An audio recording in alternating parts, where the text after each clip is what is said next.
But It we're going to does. talk to Troy Riley. He's the president over at Redwood, Mexico, about nearshoring, about bringing things in cross-border. Through we started the show talking about Canada. Now we're going to talk about coming up through Mexico, what that means. If Mexico is a great destination for warehousing fulfillment near last mile, near final mile, kind of. I don't know. Could you put some warehouses there, Michael Vincent? I think you could. I think you could. We'll find out. Let's bring him on. Troy, thanks for joining us today.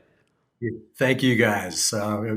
I want to thank Dinner and the Dude for a chance to speak, you guys. It's fantastic to be on your show. And obviously, I'm a huge fan of Freight Waves. Well, we're very happy to have you on the Awesome. show today. I like your background with the bookshelf there as well. And you hit at a great time. You hit right as retailers and shippers and everybody are looking for solutions to the madness that's going on, especially with ocean shipping. Let's talk a little bit like that. Well, first, introduce yourself and your role over there. What does Redwood Mexico do for those that didn't even know Redwood had a Mexican arm? Yeah, we're a full service logistics provider in Mexico. I'm obviously the president of the company. We have operations throughout Mexico, Laredo, El Paso, McAllen. In country, our headquarters is Monterrey, also offices in what we call the Bajío region, which is Celaya, and personnel and operations in Mexico City. So that's kind of our footprint today. But we work in U.S. Mexican customs brokerage, warehousing, distribution. Obviously, truck brokerage is a big part of our operation. We also have a lot of our technology solutions extended in the Mexican marketplace, along with managed solutions and services. Yeah, so Troy, Dooner pointed out correctly so that the pandemic has caused people to look for it's becoming Mexico is becoming a hotspot as people try to near shore or reshore, whatever you want to call it there. But you guys have been there since way before the pandemic. What was the initial thought process to take Mexico south or to take Redwood south of the border? Yeah, that's exactly what happened. It was client demand. So the company had several clients that asked for service beyond, obviously, the US markets south of the border. They were handling that from Chicago. There was a strategic decision made about 4 years ago that they were going to invest a tremendous amount of money in, obviously, people, systems, extending our current systems infrastructure, south of the border, along with boots on the ground. So big decision for the company. It's paid off very, very well. We're one of the fastest growing divisions of the company today and becoming very quickly one of the top players in the region. Well, I mean, the obvious reason you would go into Mexico, right, is to shorten the supply chain, have space, maybe save some money and shorten the supply chain. What are the benefits that come with sourcing in Mexico? You hit on the big one. I mean, I think with COVID, everyone's had the necessity to rethink their supply chain strategy in general.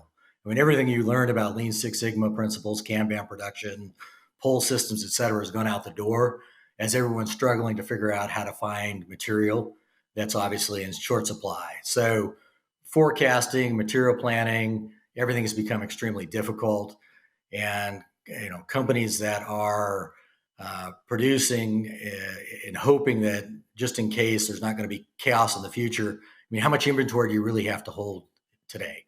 So shortening the supply chain, you're coming out of Asia, you're 16 to 18 days in transit to the West Coast. You don't know if there's port congestion. The carrier is probably going to ask for their container back. So you've got to transload another 1 to 4 days, arrive to your final destination, the United States. Now you're in a situation where you could look at Mexico as a sourcing model. You're 1 or 2 days max to the border, hours in crossing time, and 1 to 3 days probably on the high side getting to your final destination or even the client's door, depending on how you run your distribution from the border. So it's a huge difference. You're taking weeks out of the supply chain and obviously helping clients better forecast and predict on a very, very volatile market today. It makes a lot of sense bringing the manufacturing over there and quickening those times and making things a little bit more secure, right? I mean, it's kind of a model against just in case versus just in time. Sure. But warehousing space here in the United States is really tight, and it's getting tighter, especially in the major areas like the West Coast and the upper Northeast. What about Mexico as a viable option for warehousing and distribution from there? Well, that's happening. You're seeing people pull their distribution network closer and closer to the border. I mean, Dallas has always been a favorite point.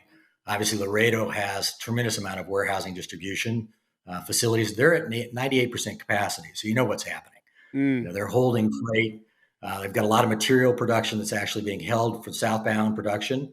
And then you have a lot of finished goods in facilities in Laredo so that they can be on top of whatever their forecasting may require. But I want to dig in a little deeper to what you're talking about. What are some of the other benefits for Mexico, if that's all right? Sure. I think we talk a lot about duties and taxes. That's a huge driver for why you may source in Mexico versus Asia.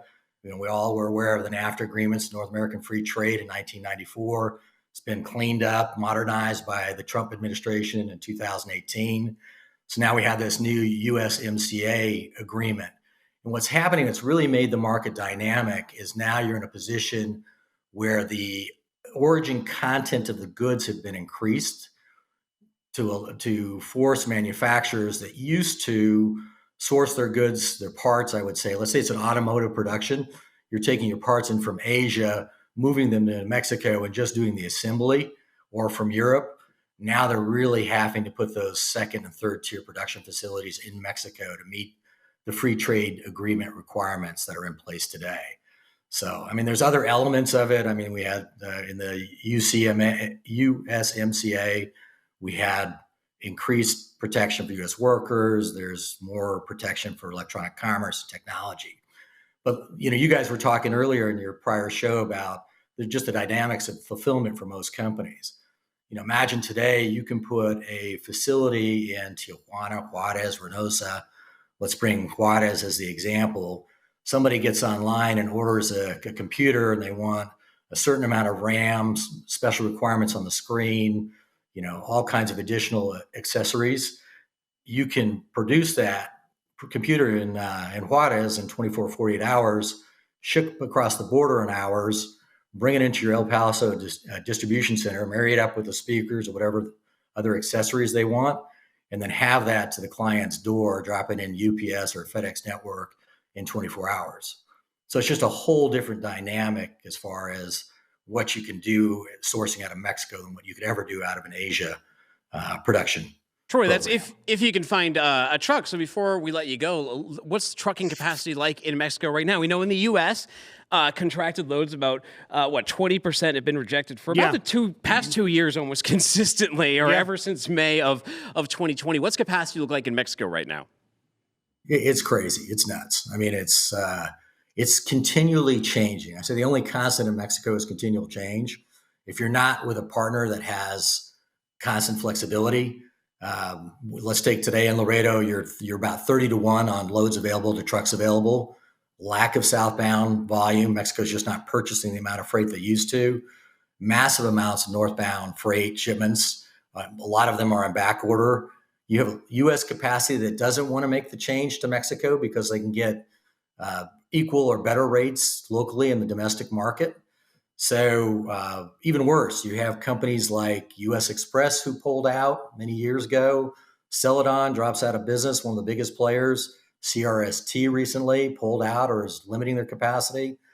Large carriers like JB Hunt, et cetera, more of an intermodal model than actually allowing the trailers in country. So equipment really is chaotic right now. So we always say our Redwood advantage is that we do have these relationships on both sides of the border.